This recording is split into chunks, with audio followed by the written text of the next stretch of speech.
কোনোদিন একটা মানুষকে আমি সরি ছাড়া তর্ক করি নাই ভাইজান। তা আমার এই 8 বছরের মাসুম একটা বাচ্চা কি অপরাধ? আমি এই কলজাটা ছাড়া আমি থাকবো কেমনি?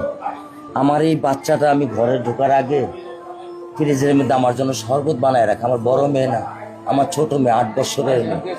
বাবা শরবত ছবি এখানে লাগায় রাখছে, বাবা তুমি আমাকে নিয়ে যাবা। আমি বলছি আল্লাহ, বাবা তুমি আল্লাহর কাছে যাও, আমার তো নেওয়ার দিয়ে যাওয়ার ক্ষমতা নাই। আমার মেয়ে আল্লাহর কাছে চলে গেছে, আমার মেয়ে আল্লাহর কাছে চলে গেছে। আমার মাসুম এই বাচ্চাটা কি অপরাধ করছে নির্মম ভাবে আমার বাচ্চাটারে হত্যা করলো? কি আমার ক্ষতি, কি আমার অন্যায়, কি আমার দোষ? আমি একটু জানতে চাই আপনাদের কাছে। আমার যদি কোনো দোষ থাকে, আমার কোনো যদি অন্যায় থাকে, প্রকাশ্যে আপনারা আমার ফাঁসি দিয়ে দেন। আমি এই বাচ্চাটা যারা আমি থাকবো কেমনি? আমি কেমনি আমার এই কলজা টুকরা ছাড়া আমি থাকবো?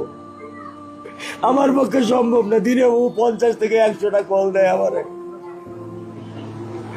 বাবা তুমি কখন আসবা, বাবা তুমি কখন আসবা, বাবা তুমি কখন আসবা। 8টা বছর আমি আমার বুকের এই ঘরে ঘুম পাড়াইছি।